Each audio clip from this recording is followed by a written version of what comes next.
विद्विषावहै ओम शांति शांति शांति हरि ओम श्री गुरुभ्यो नमः हरि ओम ஓகே மணி 12 எத்தனை மணிக்கு லஞ்ச் 12:40 அங்கே இருக்கணும். ஸோ 12:30 முடிச்சிடணும் கரெக்டாக. 12:30 இங்கே கிளம்பிடணும் எல்லாரும். அதனால அரை மணி நேரத்தில்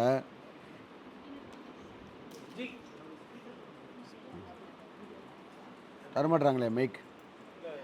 இந்த அரை மணி நேரத்தில்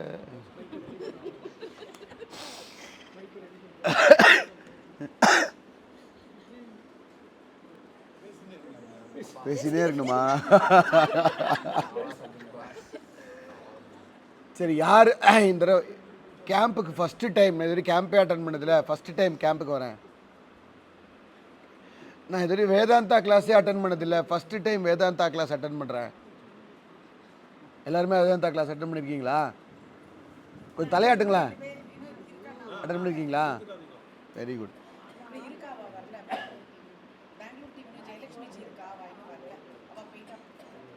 என்ன பண்ணணும் நான் அதுக்கு? ஜி இங்கே இருக்கவா ஜி கேட்க முடியும்? கோயம்புத்தூர் ஸ்டேஷனில் கூட தான் 10 பேர் இருக்கா. இப்போ அட்டன் பண்ணிட்டு இருக்கால, இப்போ நான் பேசுறது அவளுக்கெல்லாம் ரெலவெண்ட்டாக இருக்கணும்ல. ஸோ இப்போ இருக்கிறவ எல்லாருக்குமே ஆத்மா அப்படின்ற வேர்டு காதில் ஊந்துருக்கும், ரைட்டா?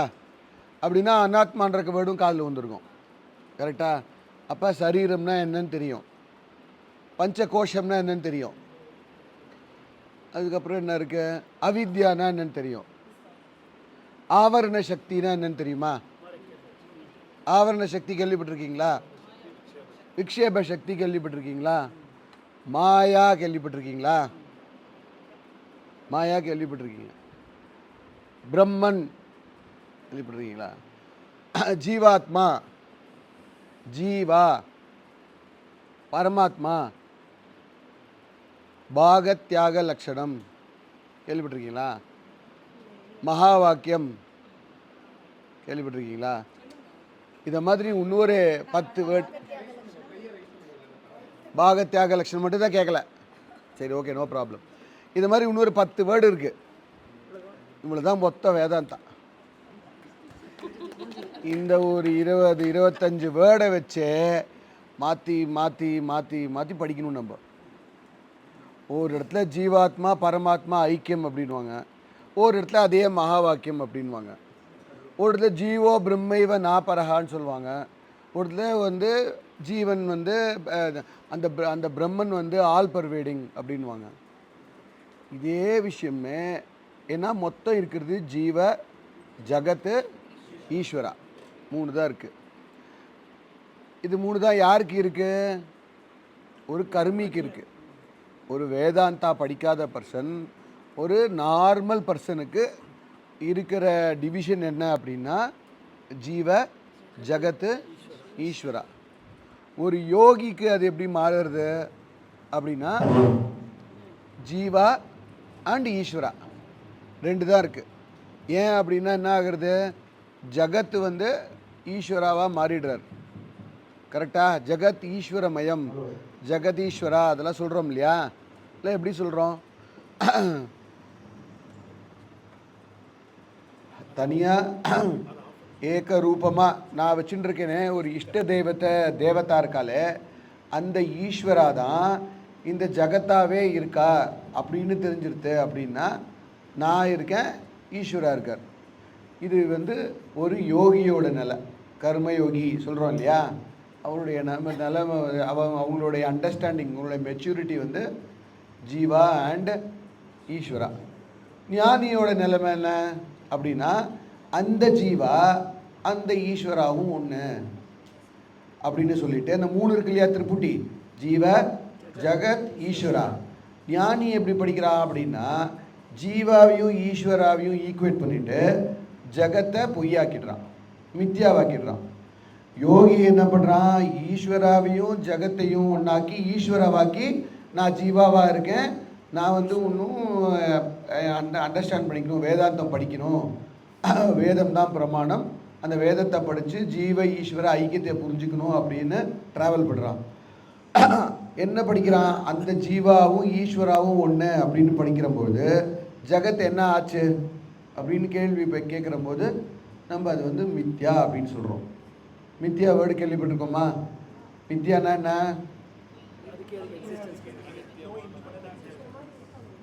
எது சத்தியம் இல்லையோ அது மித்யா. கரெக்டா? இப்போ எது சத்தியம்?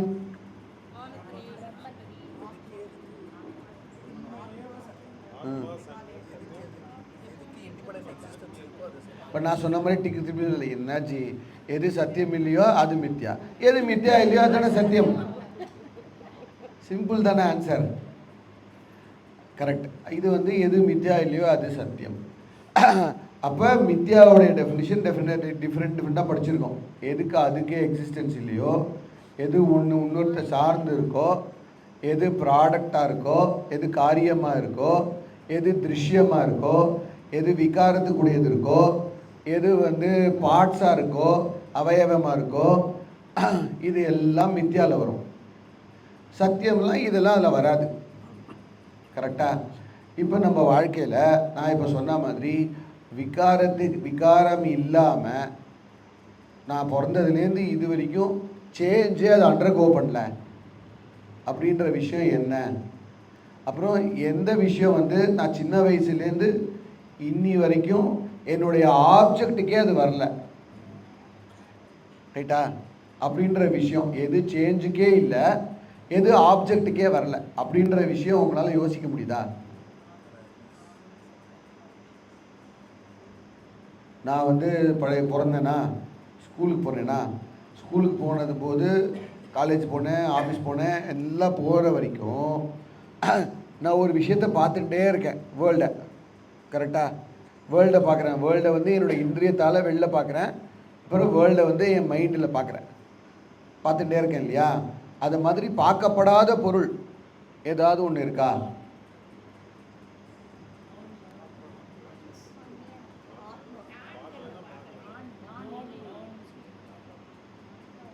கரெக்ட்.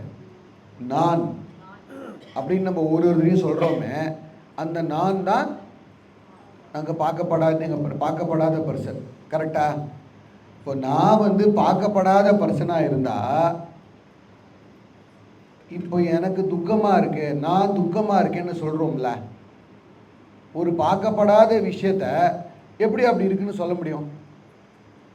இப்போ கலிஃபோர்னியாவில் ஒரு ஆட்டுக்குட்டி வெள்ளையாக இருக்குது அப்படின்னு நான் சொன்னேன்னு வச்சுக்கோங்க, நான் பார்க்கவே இல்லை, அதை எப்படி நான் சொல்ல முடியும்? அது மாதிரி நான் மைண்டை இது வரைக்கும், அதாவது என்ன இது வரைக்கும் நான் பார்த்ததே இல்லை.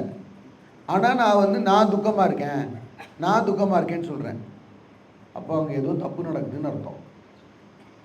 கரெக்டா? எதை ஒன்று நம்ம பார்த்துருக்கோமோ அதை பற்றி தான் எனக்கு அறிவு இருக்க முடியும். எதை ஒன்று நான் பார்க்கலையோ அதை பற்றி நான் அறிவு இருக்க முடியாது. எதை பற்றி அறிவு இல்லையோ அதை பற்றி நான் பேச முடியாது. கரெக்டா? இப்போது நான் அப்படின்னா ஏற்கனவே என்னுடைய மைண்டு துக்கமாக இருக்கிறத பார்க்குறேன். ஆனால் ஒருத்தரையும் நான் என்ன சொல்கிறேன்? நான் துக்கமாக இருக்கேன் அப்படின்னு என் மேலே எடுத்து போட்டுக்கிறேன். ஸோ இது வரையும் பார்க்காத விஷயம், சாகர போகிற வரைக்கும் பார்க்க முடியாத விஷயம் எது அப்படின்னா அது அந்த ஈஸ்வரா. அந்த ஈஸ்வரா நான். எது பார்க்கவே இல்லையோ அது நான் அப்படின்னு சொல்லக்கூடாது. எது பார்க்கவே முடியாதோ, ஏன்னா நம்ம பார்க்கவே முடியாது அப்படின்னா நமக்கு இம்மிடியட்டாக ஞாபகம் வருது இந்திரியம் தான் ஞாபகம் வரும். என் கண்ணு வழியாக நான் எதெல்லாம் பார்க்க மாட்டேன். ஸோ என் கண்ணு வழியாக நான் எதை வந்து அப்சல்யூட்டாக பார்க்க முடியாதோ அது பேர் ஈஸ்வரா. அந்த ஈஸ்வரா நான். கேட்டா? அப்படி அந்த ஈஸ்வராவை இதை வந்து டிஸ்கவர் பண்ணுறதுக்கு தான் நம்ம இதை படிக்கிறோம். இது வந்து ஒரு ஸ்டேட்மெண்ட்டு. நான் எதை இது வரைக்கும் பார்க்கவே இல்லையோ, எதை நான் இனிமேல்ட்டு பார்க்கவே முடியாதோ, எதை வந்து சேஞ்சே ஆகாதோ, இது வரையும் நான் சின்ன வயசுலேருந்து இது வரைக்கும் சேஞ்சஸை தான் பார்த்துருக்கேன். எது சேஞ்சே ஆகலையோ, எது சேஞ்சே ஆக போகிறது இல்லையோ அது எது அப்படின்னு கண்டுபிடிக்கிறதுக்காக தான் நான் வந்து ஆனைக்கட்டிக்கு தட்சிணாமூர்த்தி ஸ்தோத்திரம் படிக்க வந்திருக்கேன். இது மைண்டில் வச்சுக்கணும். ஹோல் வேதாந்தாவே இதை டிஸ்கவர் பண்ணுறதுக்கு தான். சரி இதை டிஸ்கவர் பண்ணி எனக்கு என்ன ஜி பிரயோஜனம்? சரி மாறாமல் இருந்துட்டு போகுது, மாறட்டுமே. நான் இது வந்து நான் இது வரையும் பார்க்காத விஷயம், நான் இருந்துட்டு போகிறேனே, இதனால எனக்கு என்ன லாபம்? என் துக்கம் எப்படி போகும்? அப்படின்னா உங்களுக்கு துக்கம் வந்து மாறுறதுனால தானே துக்கம் இருக்கு. கரெக்டு தானே? என்னுடைய பணம் 50 லட்சம் இருந்தது, அது 30 லட்சமாக மாறிடுது, அதனால துக்கம். என் பையன் சொன்ன பேச்சை கேட்டுனா இப்போ சொன்ன பேச்சை கேட்குறது இல்லை, அதனால துக்கம். ஸோ மாறுற விஷயத்தில் தானே துக்கம் இருக்குது. அப்போது மாறுற விஷயத்தில் துக்கம் இருக்குது, மாறாத விஷயம் நானாக இருக்கேன். அப்போ மாறுற விஷயத்தை எடுத்து எதுக்கு துக்கப்படுற அப்படின்னு சாஸ்திரம் கேட்குறது. ரைட்டா? அதே மாதிரி எந்த விஷயத்தை பார்க்குறோமோ அதில் தான் துக்கம் வருது. நான் இது வரையும் ஒரு விஷயத்தை பார்த்ததே இல்லை ஜி, அதில் துக்கப்படுறேன் நான், அப்படி எதுவுமே நம்ம சொல்கிறது இல்லை. கரெக்டாக? பார்க்குற விஷயத்தில் தான் துக்கம் வருது. ஸோ பார்க்கப்படுன்ற பொருள் நான் இல்லை, அது அனாத்மா. ஸோ அனாத்மாவை ஆத்மான்னு நம்ம இது வரையும் முடிவு பண்ணி வச்சுருக்கோம். அப்படி புரிஞ்சு வச்சுருக்கோம், தெரிஞ்சு வச்சுருக்கோம் இல்லை, கன்க்ளூட் பண்ணி வச்சுருக்கோம். எது நான் வந்து அனாத்மாவோ அது ஆத்மாவையும் ஆத்மாங்கிறதுக்கு ஒரு எக்ஸிஸ்டன்ஸே கொடுக்காமையும் வாழ்க்கையை நடத்திட்டு இருக்கோம். ஸோ சாஸ்திரம் என்ன சொல்லி கொடுக்குறது? நீ பாரு, கார்த்தாலேருந்து சாயங்காலம் வரையும் எது அனாத்மாவோ, எது திருஷ்யமோ, எது வந்து விகாரத்துக்கு உட்பட்டதோ, எது அவயவத்துக்கு உட்பட்டதோ, எது வந்து சகுனத்துக்கு உட்பட்டதோ, எது ஆகமா பாயித்துவமாக இருக்கோ, அனித்தியமாக இருக்கோ, அது எல்லாம் நீன்னு நினச்சிட்டு இருக்க, அது உன்னோடதுன்னு நினச்சிட்டு இருக்க. ஸோ இது எப்போ நீ வந்து அந்த ஷிஃப்ட் ஆகிறதோ, அந்த பார்க்குற விஷயம், பார்க்கப்படும் பொருளில் பார்க்கப்படுகிற விஷயம், பார்க்கிறவரும் வேறு விஷயம், அந்த பார்க்கிறவன் நான் அப்படின்னு எப்போ புரிஞ்சுக்கிறியோ அப்போ அதுக்குடைய ஆட்ரிபியூட்ஸ். நான் இப்போ என் மைண்டை பார்க்குறேன்னா மைண்டோட ஆட்ரிபியூட் துக்கம், நான் புத்தியை பார்க்குறேன்னா புத்தியோட ஆட்ரிபியூட் அவித்யா. என்னுடைய அன்னமய கோஷத்தை நான் பார்க்குறேன், அன்னமய கோஷத்தோடைய ப்ராப்ளம் உங்களுடைய முட்டு வலி, அது மாதிரி உங்களுடைய தேகத்தோடைய ப்ராப்ளம் விகாரம். என்ன விகாரம்? ஷட் விகாரம். அஸ்தி விபரிணமத்தே அபக்ஷீயத்தே வினஷ்யதி. ஷட் விகாரம் இந்த தேகத்தோடது. நான் வந்து தேகி, இந்த ஜகத் வந்து க்ஷேத்திரம், நான் வந்து க்ஷேத்திரஜன், இது அபரா பிரகிருதி, நான் வந்து பரா பிரகிருதி, நான் புருஷன், இது பிரகிருதி அப்படின்னு. இப்போ நான் சொன்னேன் இல்லையா ஒரு 8 வேர்டு, இதுதான் இந்த ஒரு மாதிரி ஒரு 8 வேர்டு. இப்போ நான் சொன்னதுக்கு எல்லாத்துக்கும் எல்லாம் சினானிம். இப்போ பாண்டிச்சேரி, புதுச்சேரி, பாட்டி, ஆயா, நைனா, அப்பா, இப்படியே நான் திருப்பி சொல்லிகிட்டே இருந்தேன். நான் எல்லாம் ஒரே அர்த்தம் தானே, அதே தான் சொல்கிறேன். தேகம் தேகி, க்ஷேத்திரங்கம் க்ஷேத்திரம் க்ஷேத்திரஜன், புருஷா பிரகிருதி, ஒரே அர்த்தம். ஆனால் உபனிஷத்தில் வரும்போதும் இதில் வரும்போதும் வேறு கான்டெக்ஸ்டில் அதை வந்து யூஸ் பண்ணுறாங்க. இப்போ இப்போ இவங்க பேசுகிறாங்கன்னு வச்சுக்கோங்க, ஒரு பழைய காலத்து ஆட்கள் பூமர்ஸ் பேசுகிறாங்கன்னா அவங்க வந்து நைனா அப்படின்னு பேசுவாங்க. புதுசாக யங்ஸ்டர்ஸ் பேசுனா டேடி அப்படின்னு பேசுவாங்க. பட் அர்த்தம் ஒன்று தான். அது மாதிரி கான்டெக்ஸ்ட்டுக்கு ஏற்ற மாதிரி உபனிஷத்தும் சாஸ்திரமும் யூஸ் பண்ணுறதே தவிர்த்து வேர்ட்ஸ் மொத்தமே ஒரு 30-40 வேர்டு தான் இருக்குது. அது வந்து வேதாந்தாங்கிறது வந்து ரொம்ப ரொம்ப ரொம்ப ரொம்ப ஈஸி சப்ஜெக்ட். என்ன இது படிக்கிற போதே அதை இதுதான் அங்கே அப்படி சொல்லுதா, அதை தான் இங்கே இப்படி மாற்றி சொல்லுதா அப்படின்னு சொல்லணும். ந ஜாயத்தே மரியத்தே வா கதாச்சித்து அப்படின்னு என்ன அர்த்தம்? நான் பிறக்கவே இல்லை, இதுவே இல்லை. பிரம்மன் நித்தியம், ஆத்மா நித்தியம் அப்படின்னு ஒரே அர்த்தம் தானே. இது ஒரு பெரிய கான்செப்டு, அது ஒரு பெரிய கான்செப்டு, இது தனியாக நம்ம புரிஞ்சுக்கணும், அது நம்ம தனியாக, ஒன்றுமே கிடையாது. ரொம்ப ரொம்ப ரொம்ப ரொம்ப ஈஸியான சப்ஜெக்ட். என்ன ஒன்று நமக்கு அந்த மைண்ட் இருக்குல்ல, அந்த பழைய நிறைய கவலைகளோட சூழ்ந்து நான் என்னோடது, என்னோடய ஃபேமிலி, என்னுடைய பேங்க் பேலன்ஸு, அது என்னை ஃப்யூச்சரில் காப்பாற்றும் அப்படின்னு ஒரு பல எண்ணங்கள் வச்சுட்டு இருக்கோம்ல, அந்த எண்ணங்கள் இந்த புத்தியை மழுக்கடிச்சிடுறது. புத்தியை யோசிக்க விட மாட்டேங்குது. எப்பெல்லாம் வந்து மைண்டு வந்து இன்ஃப்ளூயன்ஸ் பண்ணுறதோ புத்தி வந்து வேலை பண்ணாது. ஸோ புத்தியை வந்து மைண்டு கொஞ்சம் அப்படி நவுந்துது அப்படின்னா புத்தி வந்து வேலை பண்ணும். இவ்வளோ தான் வேதாந்தத்துக்கு வேணும். சாதன சதுஷ்டய சம்பன்னம் அதிகாரி பெரிய வேர்டெல்லாம் சொல்கிறோம்ல, எல்லாமே ஈஸி. நமக்கு ஏற்கனவே எல்லாமே இருக்குது. இப்போது வேதாந்தா இம்பார்ட்டண்ட் நமக்கு அப்படின்னு எல்லாருக்கும் தெரியுமா தெரியாதா? இப்போது அவ்வளோதான் விவேகம். இப்போ அதனால் நான் வந்து கேம்புக்கு வரேன், இவ்வளோதான் வைராக்கியம். வேறு என்ன இருக்குது? அப்புறம் இதெல்லாம் புரிஞ்சுக்கணும் அப்படின்னு தானே உட்காந்துருக்கோம். அது பேர் முமுட்சுத்துவம். இங்கே உட்காந்துட்டு இருக்கும்போதே நம்ம வந்து கையில் கிடைக்கிறதெல்லாம் சாப்பிட்றோமா, எத்தையோ ஒன்று பண்ணுறோமா, சினிமாவை பற்றி சினிமா போஸ்டர் ஏதாவது வருதான்னு யோசிக்கிறோமா, அதில் இவ்வளோ தான் சம்மந்தமா. கிளாஸுக்கு 45 நிமிஷம் 1 ஹவர் கூர்ந்து கேட்குறோம்ல, அவ்வளோதான் சமத்துவம். அப்புறம் குருஜி சொன்னால் கரெக்டு, வேதம் தான் சொல்கிறது கரெக்டு, இதை நம்ம புரிஞ்சுக்கணுன்ற ஒரு எண்ணத்தோடு கேட்குறோம்ல, அது பேர் ஸ்ரத்தா. ஸோ இவ்வளோ தான் இந்த சப்ஜெக்ட். இந்த இந்த ஒரு ஆஸ்பெக்டையும் நம்ம வந்து அப்படியே கொஞ்சம் கொஞ்சம் கொஞ்சம் நரிஷ் பண்ணி அந்த கோலை வந்து இது வந்து important, worldly goals material goals வந்து நாட் இம்பார்ட்டண்ட்டு, இந்த கோல் தான் வாழ்க்கைக்கு நமக்கு இம்பார்ட்டண்ட்டு, இதுதான் நம்மளுடைய purpose of life, purpose of body, purpose of mind, purpose of இந்திரியம், இது எல்லாமே இதுக்கு தான் கொடுக்கப்பட்டிருக்குன்ற ஒரு எண்ணம் மட்டும் நமக்கு வந்துருக்குன்னா இந்த ஹோல் சப்ஜெக்ட் ஈஸி ஆகிடும்.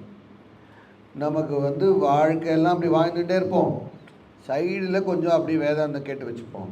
கொஞ்சம் மனசு வந்து ரொம்ப கொஞ்சம் துக்கப்படும் போது நம்ம மனசில் அப்போ சரி பண்ணி வச்சுக்கலாம். அப்புறம் கொஞ்சம் துக்கத்தில் இருந்துக்கலாம். அப்புறம் நம்ம துக்கம் போது கொஞ்சம் நம்ம மனசில் அப்படி வச்சுக்கலாம். அப்படி பண்ணோம்னா இது ஒர்க் ஆகாது. துக்கம் வரும்போதே எப்படி நான் தான் பிரம்மன்னு சொல்லுது, எப்படி எனக்கு துக்கம் வருது அப்படின்னு என்கொயர் பண்ண போதா மைண்டு? எனக்கு வந்து நான் வந்து நித்தியன்னு சொல்கிறது, எங்கள் அப்பா செத்து போயிட்டாரு, இப்போது நானும் செத்து போயிடுவேன். எங்கள் அப்பா செத்து போனப்புறம் உலகம் இருக்குது, நான் செத்து போனதுக்கப்புறம் உலகம் இருக்கும் அப்படின்னு நமக்கு ஒரு ஸ்ட்ராங் கன்க்ளூஷன் இருக்குல்ல, அதை மாற்றுறது வேதாந்தா. நான் இருக்கேன், இருக்க போகிறேன். நான் இருக்கிற போதே எங்கள் அப்பா வந்தார் போயிட்டார், நான் இருக்கிற போதே இந்த வேர்ல்டு வந்துட்டு போயிடுது, நான் இருக்கிற போதே நானே செத்து போயிடுவேன். இப்படி புரிஞ்சுக்கிறது பேர் வேதாந்தா. ஸோ இந்த நானுக்கும் அந்த நானுக்கும் உள்ள டிஃப்ரென்ஸ் என்ன அப்படின்னு டிஸ்கவர் பண்ணுறது தான் படிக்க வந்திருக்கோம்.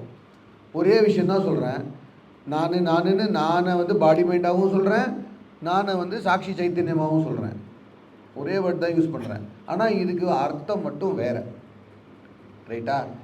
இப்படி பிரித்து எந்த கான்டெக்ஸ்டில் என்ன சொல்கிறாங்க அப்படின்னு படிக்கிறது பேர் வேதாந்தா. வேதாந்தாவில் ஒன்று ஒரே ஒரு இம்பார்ட்டண்ட் ஃபேக்டர் என்ன அப்படின்னா, நமக்கு வந்து தெரியும் வாச்சியார்த்தம் லட்சியார்த்தம். நம்ம வேதாந்தா ஃபுல்லாக லட்சியார்த்தத்தை பற்றி பேசும். நம்ம வந்து நிறைய வாச்சியார்த்தத்தில் வேர்ல்ட்லி டிரான்சாக்ஷன்ஸில் வாச்சியார்த்தத்தை கன்வெர்ட் பண்ணுறோம். ஸோ வாச்சியார்த்தத்துலேருந்து லட்சியார்த்தம், லட்சியார்த்தம்னா இம்ப்ளைடு மீனிங். ஃபார் எக்ஸாம்பிள் நான் வந்து சொல்கிறேன், my house is on the rivers or on the river bank அப்படின்னா, நம்ம வந்து ரிவரில் ஒரு பேங்க் இருக்குது, அந்த பேங்க்கு மேலே என் வீடு இருக்குது அப்படி யோசிப்போமா? நமக்கு உடனே தெரியுதில்ல, அதோடைய ஷோரில் நம்மளுடைய வீடு இருக்குது. So my house is in the river banks அப்படிங்கிறது வாச்சியார்த்தம். அது எங்கே இருக்குதுன்னு எனக்கே தெரியறதில்ல, அது பேர் லட்சியார்த்தம். இப்போ நீ வந்து பிரம்மன், நான் வந்து ஆத்மா அப்படின்னு சொன்னால், ஆத்மா அப்படின்னே பாடி மைண்டு ஞாபகம் வந்ததுன்னா ஐஎம் அந்த ரிவர் பேங்க்ஸில் எப்படி தப்பாக யோசிக்கிறோமோ அது மாதிரி. நான் ஆத்மா அப்படின்னு சொல்கிற போதே நான் பாடி கிடையாது மைண்டு கிடையாது அப்படின்னு புரிஞ்சுட்டு நான் ஆத்மான்னு புரிஞ்சுட்டா அந்த ரிவர் பேங்க்ஸை வந்து எப்படி கரெக்டாக புரிஞ்சுக்கிறோமோ அதை மாதிரி. ஸோ அதை பேர் பாகத்தியாக லட்சணம். ஒரு அர்த்தத்தை எடுத்து அந்த அர்த்தத்துக்கு 2 அர்த்தம் இருக்குது, அந்த வாச்சியார்த்த அர்த்தத்தை விட்டுட்டு லட்சியார்த்த அர்த்தத்தை எடுத்துக்கணும் அப்படிங்கிறது பேர் பாகத்தியாக லட்சணம். ஸோ அதுக்கு என்ன சொல்கிறோம், நம்ம ஜீவனுக்கு ஒரு பாகத்தியாக லட்சணம் பண்ணுறோம், ஈஸ்வராவுக்கு ஒரு பாகத்தியாக லட்சணம் பண்ணுறோம். இதோடைய இம்ப்ளைடு மீனிங்கும் லட்சியார்த்தமும் அதோடைய லட்சியார்த்தமும் ஒன்றா இருக்குது. அந்த 2 தான் ஜீவ பிரம்ம ஐக்கியம். அதுதான் மகா வாக்கியம், அகம் பிரம்மாஸ்மி தது துவமசி, அயம் ஆத்மா பிரம்ம, பிரஜானம் பிரம்ம, சத்தியம் ஞானம் அனந்தம் பிரம்ம. இதெல்லாம் அதுதான் சொல்கிறது அப்படிங்கிறத புரிஞ்சுக்கிறதுக்காக வேதாந்தா கிளாஸ் அட்டன் பண்ணுறோம். நான் இப்போ சொன்னது எல்லாமே பிரதிஜா ஸ்டேட்மெண்ட் மாதிரி. இதை வச்சுட்டு இது நான் எப்படி டிஸ்கவர் பண்ணுறது, மேத்தமேட்டிக்ஸ் மாதிரி ஒரு விஷயத்தை நம்ம வாழ்க்கையில் டிஸ்கவர் பண்ணணும்ல ஒன்று புரிஞ்சுக்கிறதுக்கு. அப்படி அதை வந்து டிஸ்கவர் பண்ணுறதுக்கான மாதிரி மைண்டு வந்து அது பேர் ஜிக்ஞாசத்துவம்.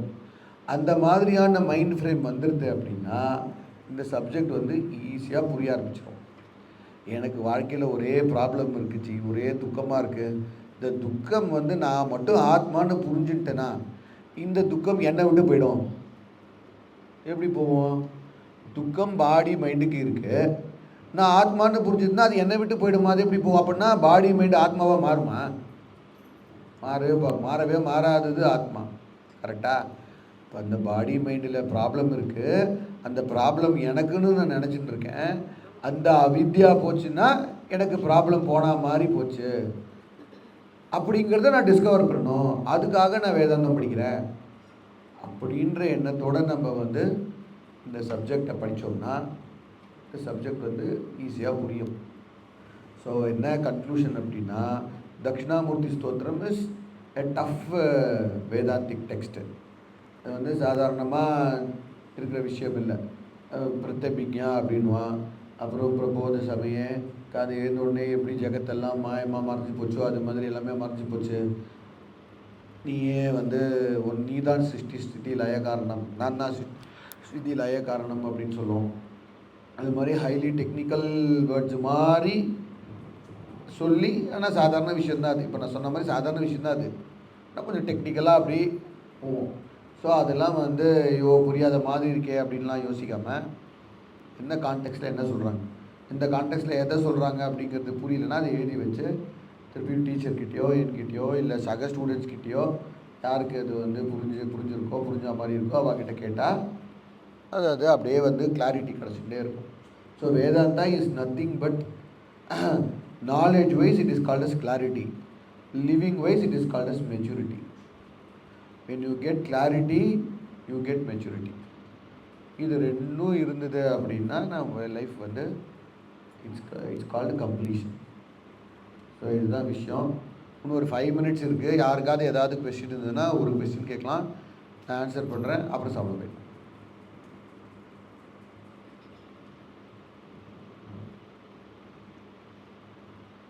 யாருக்குமே கொஸ்டினே இல்லை. இப்போனா எல்லாருக்குமே புரிஞ்சுட்டு இல்லையா?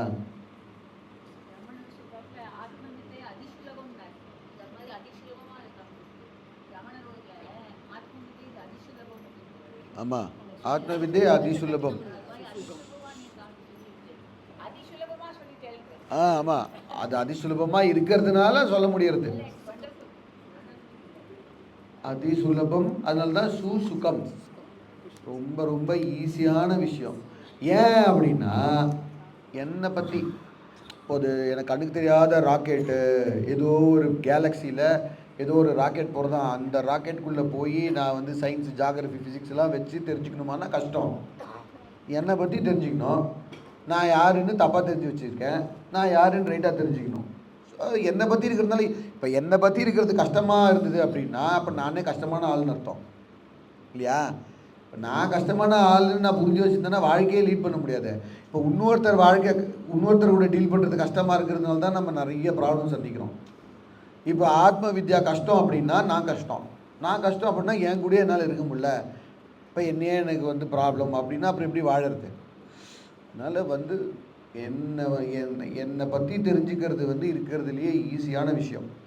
அப்புறம் என்னை பற்றி கரெக்டாக தெரிஞ்சுட்டோம் அப்படின்னா ஆல் த டைம் எனக்கு ரொம்ப பிடிக்கும். இப்போ வந்து என்ன ப்ராப்ளம், என்ன எனக்கு பிடிக்காததுனால அப்பப்போ பிடிக்கிறது, நிறைய நேரத்தில் என்ன பிடிக்காததுனால எனக்கு வாழ்க்கை பிடிக்கல. இப்படிலாம் இருந்ததுன்னா, இது நல்லா நடந்ததுன்னா எனக்கு என்ன பிடிக்கிறது, இப்படிலாம் இருந்தது இப்படிலாம் இல்லாமல் இருந்ததுன்னா எனக்கு என்ன பிடிக்கல, அதனால் எனக்கு வாழ்க்கை பிடிக்கல. இது என்ன வாழ்க்கை? அதில் தான் டென்ஷன் ப்ராப்ளம் எல்லாமே வருது. ஸோ எனக்கு என்ன எப்பொழுதுமே பிடிக்கணும் அப்படின்னா நான் வந்து எப்பொழுதுமே ஒரு மாறாத பர்சனாக இருக்கணும். அப்போ தானே எனக்கு என்ன பிடிக்கும். இப்போ வந்தாலும் ஒரு நாளைக்கு வந்து நீங்கள் வந்து அறிவோம் சொல்கிறீர்கள், இன்னொரு நாள் வந்து கச்சா மச்சான்னு போய் அவனுக்கு அறிவு கற்றுட்டுறேன்னு வச்சுக்கோங்களேன், அப்போ பிடிக்காமல் போகிறது. ஏன்? மாறுதலுக்கு உட்படுறது. இப்போ அந்த ஆத்மா நித்தியம் சத்தியம், அது நான் மாறவே மாறாது. அப்போ அதனால துக்கமே வராதுல்ல. எது ஒரு மாறுதலுக்கு உட்படுறதோ அதனால தான் துக்கத்தை கிரியேட் பண்ண முடியும். இது மாறாதது துக்கத்தை கிரியேட் பண்ண முடியாது. ஸோ அந்த மாறாத ஒன்று நானுன்னு எனக்கு புரிஞ்சதுக்கப்புறம் என்னால் எனக்கு துக்கமே கொடுக்க முடியாது. என்னால் எனக்கு மட்டும் சந்தோஷத்தை மட்டுமே கொடுக்க முடியும். இப்போ எனக்கு என்னை மட்டுமே ரொம்ப பிடிக்க ஆரம்பிச்சிடும். அப்போ வாழ்க்கை வந்து அது பேர் ஃப்ரீடம். அதுக்கப்புறம் வாழ்க்கை வந்து ஆனந்தமாக இருக்கும். அப்புறம் வேர்ல்ட்லி திங்ஸ் எல்லாமே சொல்கிறா இல்லையா, லீலா ஃபன்னு அப்படி வந்து சுலபமாக ஆகிடும் லைஃப். இது வந்து இல்லை என்ன இதெல்லாம் கரெக்டாக தான் சொல்கிறேன், ஆனால் பாருங்க எனக்கு 65-70 வயசு ஆகுது, இனிமேல்ட்டு இதெல்லாம் நான் என்னத்தை தெரிஞ்சு எப்படி புரிஞ்சு என்ன பண்ணுவேனோ அப்படின்னா 60 வயசு 70 வயசு வயசு ஜாஸ்தி ஆச்சுன்னா அனுபவம் ஜாஸ்தி இருக்குமோ? கரெக்டாக. அப்போ விவேகம் வேணும், வைராக்கியம் வேணும்னா அதுக்கு எக்ஸ்பீரியன்ஸ் ஜாஸ்தி இருக்கணுமா வேண்டாமா? கரெக்டாக. இப்போ ஒரு 24 வயசு 25 வயசு பையனை கூப்பிட்டு நீ தான் ஆத்மா சத்தியம் புரிஞ்சுக்கோ, சம்சாரா வாழ்க்கை சம்சாரா அப்படின்னா என்னத்த சம்சாரா, எல்லாம் வாலிப வயசு ஜாலியாக இருக்கிறத விட்டுட்டு பின்ன சம்சாரம் அப்படி ஒன்று இல்லவே இல்லையே, எல்லாம் நல்லா தானே போயிட்டுருக்கு அப்படி தானே தோணும். படித்தேன், சாப்பாடு இருக்குது, வீடு இருக்குது, வேலை இருக்குது, பைசா இருக்குது, யங் யூத் இருக்குது, டிசீஸ் இல்லை, என்னால் நானே படிச்சதுனால என்னால் சம்பாதிக்க முடியும், நான் வாழ்க்கையை ஃப்யூச்சரில் என்ஜாய் பண்ண போகிறேன். எதுக்கு வேதாந்தா? அப்படி தானே இருக்கும். இதுவே நம்ம 60 வயசுன்னா நான் தான் வாழ்ந்தேன், என்னத்தெல்லாம் பண்ணேன் அப்படின்னு நம்ம லிஸ்ட்டு போட்டோம்னா நமக்கு வந்து அந்த விவேக வைராக்கிய சக்தி ஜாஸ்தி ஆகும். இது எல்லாமே புத்தியில் இருக்குது. இப்போ வந்து நீங்கள் இதெல்லாம் படிச்சுட்டு ஒரு 1000 கிலோமீட்டர் ஓடணும் அப்படின்னா தானே வயசு ப்ராப்ளம். வயசு வந்து உடம்புக்கா மனசுக்கா? உடம்புக்கு தான். அந்த உடம்பை வந்து நான் வந்து நானுன்னு நினைக்கிற மனசுக்கு தான் மனசுக்கு. ரைட்டா? கரெக்டா? அதனால டயர்ட்னஸ்ஸு விஷயம் அது எல்லாமே வந்து உடம்புக்கு. மனசு வந்து ஃப்ரெஷ்ஷாக எல்லாம். அதனால தான் இப்போ வரப்போகிறது தட்சிணாமூர்த்தி ஸ்தோத்திரம் இல்லையே, குரு யுவா அப்படின்னு, குரு யுவா அப்படின்னு வரப்போகிறது. அதனால வந்து விருத்தா சிஷ்யா குரு யுவா, வயசானவன் வந்து டீச்சர், ஸ்டூடெண்ட்டு டீச்சரு வந்து, யங்கு வந்து டீச்சரு, ஓல்டு வந்து ஸ்டூடெண்ட்டு. அதனால் வயசு ப்ராப்ளமே கிடையாது. நம்ம இது வந்து ஜஸ்ட்டு புரிஞ்சுக்கணும், அவ்வளோதான். கரெக்டு. சுபாஷித்தம். அப்புறம் இப்போ உபநிஷத்தில் வருது, பிரகதாரண்ய உபநிஷத்தில் வருது, ஒரு குதிரையில் அப்படி காலை தூக்கி போடுற டைமில் இந்த ஞானம் கிடச்சிருமா. ரொம்ப ரொம்ப ஈஸி. ஆனால் ஒரே ஒரு விஷயம் என்னென்னா அந்த அந்த குதிரை கரெக்டான பொசிஷனில் நிற்கணும், அந்த குதிரைக்கு நம்ம கரெக்டான பொசிஷனில் நிற்கணும், அது நம்மளை உதைக்காமல் இருக்கணும், அதுக்கு நம்ம பக்கத்தில், அதுக்கு வந்து அதோடைய மைண்டு நம்மளுடைய மைண்ட் எல்லாம் ப்ரிப்பேர் பண்ணணும். இது மாதிரி ஃபிசிக்கலாக ப்ராப்ளம் அது மாதிரி வேதாந்தத்துக்கு நம்மளுடைய சாதன சுதிஷ்டையை மட்டும் கொஞ்சம் கொஞ்சம் ரெடி பண்ணிட்டோம் அப்படின்னா, மைண்டை ப்ரிப்பேர் பண்ணிட்டோம்னா ஜஸ்ட்டு காலத்துக்கு போடுற அளவுக்கு இந்த ஞானம் வந்து நம்மளுக்கு வந்து கிடச்சிரும் அப்படின்னு நான் இந்த நேரத்தில் வந்து உங்களுக்கு எல்லாருக்கும் இந்த தட்சிணாமூர்த்தி ஸ்தோத்திரமே புரிஞ்சு ஞானமும் அடைஞ்சணும்னு வேண்டிக்கிறேன். நம்ம மீதி திருப்பி கண்டினியூ பண்ணுவோம். ஓம் பூர்ணமதః பூர்ணமிதம் பூர்ணாத் பூர்ணமுதச்யதே பூர்ணஸ்ய பூர்ணமாதாய பூர்ணமேவாவசிஷ்யதே. ஓம் சாந்தி சாந்தி சாந்தி. ஹரி ஓம் ஸ்ரீ குருभ्यो நமः. ஹரி ஓம்.